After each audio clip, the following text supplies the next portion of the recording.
मेरठ के केस ने आदमियों में डर पैदा कर दिया है। मेरठ के सौरभ राजपूत हत्याकांड की चर्चा पूरे देश में है।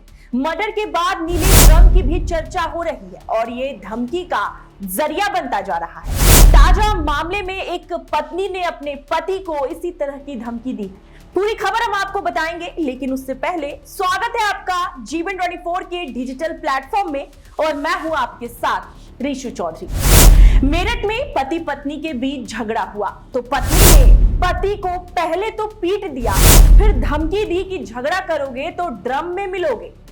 दरअसल सोशल मीडिया पर एक वीडियो वायरल हो रहा है जिसमें पति का आरोप है कि उसकी पत्नी ने उस पर ईंटों से हमला किया और धमकी दी कि अगर अपनी हरकतों से बाज नहीं आए तो बोटी बोटी करके ड्रम में पैक कर दिया जाएगा। मामला मेरठ के कंकड़ खेड़ा थाना क्षेत्र के अंतर्गत आने वाली एक कॉलोनी का है। जिस लड़के को धमकी मिली वो मजदूरी करता है। मामले में पत्नी पर आरोप लगाने वाले लड़के की 5 साल पहले शादी हुई थी। शराब पीने को लेकर पति पत्नी के बीच अक्सर झगड़ा लड़ाई रहता था। इस बार भी पति शराब पीकर घर वापस पहुंचा था और इसी बात को लेकर फिर एक बार विवाद हो गया। आरोप यह है कि पति सुबह देर तक सो रहा था तो पत्नी ने खींच कर उठाया।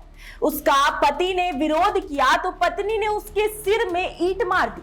इसके बाद मामला पुलिस तक पहुंचा। हालांकि बाद में पुलिस ने दोनों को समझाया और समझौता करा दिया, फिर घर वापस भेज दिया।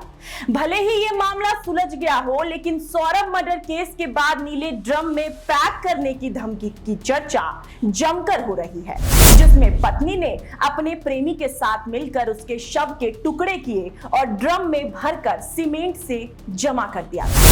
सोशल मीडिया पर भी ड्रम और सीमेंट छाया हुआ है। पत्नी के सताए हुए पतियों के कई मामले अब तक सामने आ चुके हैं। पहले मेरठ, फिर औरैया और मुजफ्फरनगर से इसी तरह के मामले सामने आए। ताजा मामला कॉफी में जहर देकर पति को मारने की कोशिश का आया था। सोचिए जरा, अगर कोई महिला ऐसे कोई कंप्लेन लेकर पुलिस के पास जाती है तो कितनी तेजी से एक्शन होता है। आपको नहीं लगता कि औरतों की तरह आदमी की भी सेफ्टी और सिक्योरिटी भी पुलिस की जिम्मेदारी है? क्या है आपका कहना? इस पूरे खबर को सुनने के बाद हमें कमेंट सेक्शन में जरूर बताइएगा। देश और दुनिया से जुड़ी ऐसी ही तमाम खबरों को सुनने के बाद आप बने रहिए हमारे साथ और देखते रहिए GBN 24 का डिजिटल प्लेटफॉर्म।